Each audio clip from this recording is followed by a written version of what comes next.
Tienes la autoridad para corregirlos cuando sea necesario, así que no permitas que nadie ignore lo que dices. Estudiemos juntos Tito, capítulo 2.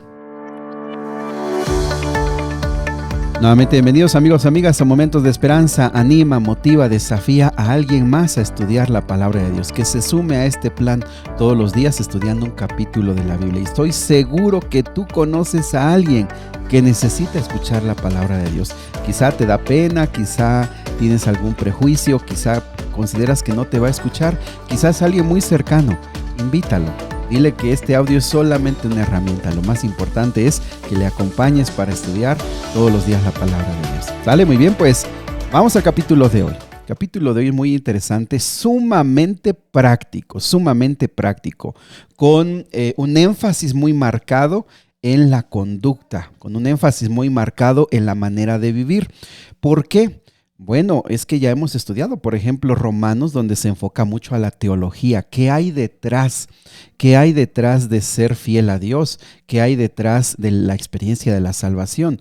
Sin embargo, en esta carta, Pablo se enfoca para que Tito sea muy práctico en la expresión de la fe, en la manera de vivir, porque se requería. Ya vimos que la isla de Creta era gente muy difícil, muy perdida, muy pagana, muy perversa. Entonces los que venían a aceptar a Cristo Jesús tenían que demostrarlo, dar evidencia, tenían que vivir de forma diferente, de tal manera que el poder de Dios fuera claro, fuera convincente. Así que lo que aquí se les anima son a cuestiones muy prácticas. Y apreciados amigos, creo que eso hay que tomarlo para nuestra vida. ¿Por qué? Porque muchas veces la gente dice, yo conozco a Dios, yo conozco a Cristo, yo me reúno a una iglesia, yo de repente leo la Biblia, yo conozco, pero te sorprendes porque su vida no refleja, pues, si no es que nada, muy poco de una experiencia transformadora con Cristo Jesús. Así que esto es muy práctico. Versículo número 1, te lo leo en la Nueva Traducción Viviente, dice: Tito, en cuanto a ti, fomenta la clase de vida que refleje la sana enseñanza. Mira, fomenta, promueve que la gente viva de acuerdo a lo que cree. Y lo que cree es la sana doctrina. Enseña a los hombres mayores a ejercitar el control propio, a ser dignos de respeto y a vivir sabiamente. Deben tener una fe sólida y estar llenos de amor y de paciencia. Esto va dirigido para los ancianos. Ellos deberían ser personas modelos que podrían reflejar su dignidad, su respeto, pero sobre todo me parece algo muy importante de resaltar es que de entre las cualidades son fe, amor y paciencia. Así que ellos debían poner el ejemplo. También del versículo número 3 en adelante se habla de las mujeres ancianas, las mujeres adultas. A ellas también se les dan recomendaciones prácticas como vivir de una manera que honre a Dios. No deben calumniar, no deben emborracharse. En cambio, deben enseñarles a otros lo que es bueno. Dice el versículo 4 que estas mujeres mayores deben instruir a las más jóvenes a amar a sus esposos, a amar a sus hijos, a vivir sabiamente, a ser puras, a trabajar en su hogar, a hacer el bien y a someterse a sus esposos. Entonces no deshonrarán la palabra de Dios.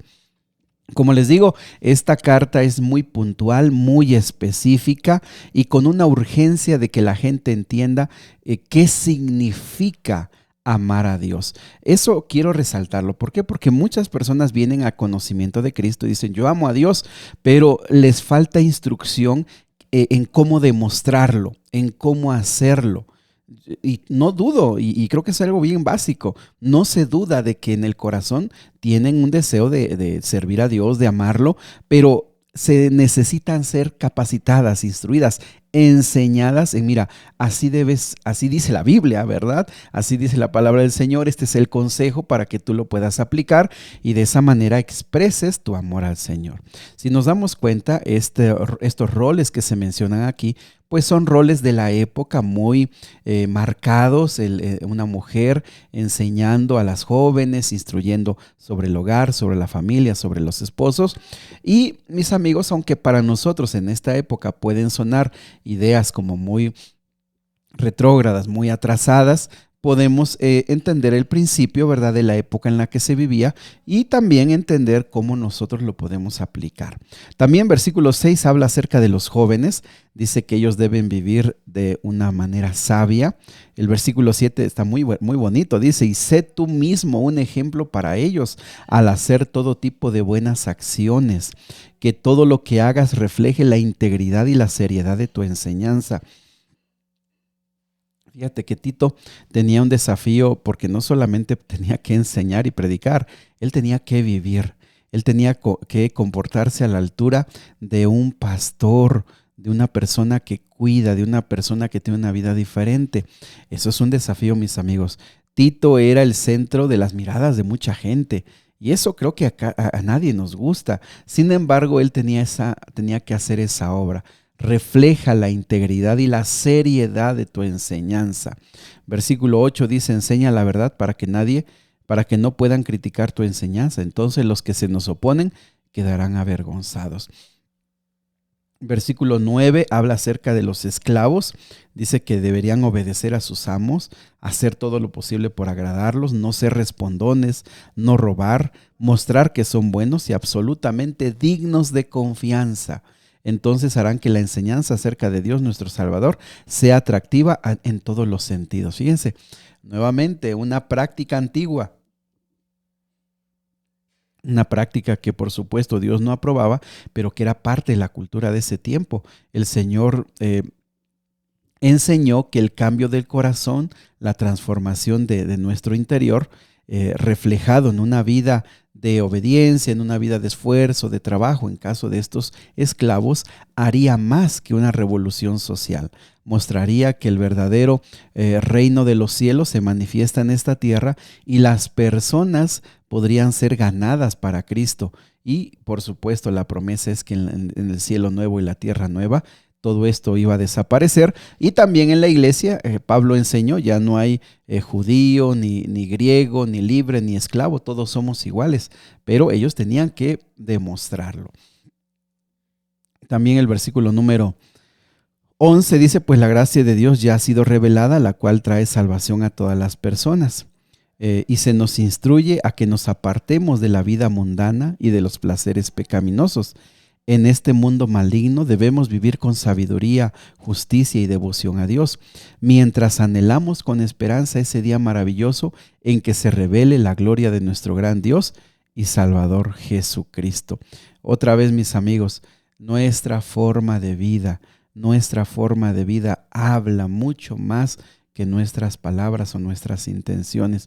Entonces, me parece, yo creo que somos enriquecidos, amigos, por todos los capítulos de la Biblia. En este capítulo es muy práctico y como que hay una urgencia muy grande, como que Pablo tiene una preocupación muy importante. Tito, la iglesia debe vivir, debe demostrar que hay una diferencia con el mundo.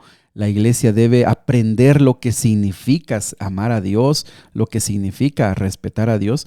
¿Por qué? Porque les digo, mucha gente, aunque tiene buenas intenciones y buenas ideas, muchas veces no sabe o no tiene la experiencia de vivir lo que Dios espera. Ahora mira, el versículo 15 está muy interesante. Dice, debes enseñar estas cosas y alentar a los creyentes a que las hagan. Tienes autoridad para corregirlos cuando sea necesario, así que no permitas que nadie ignore lo que dices.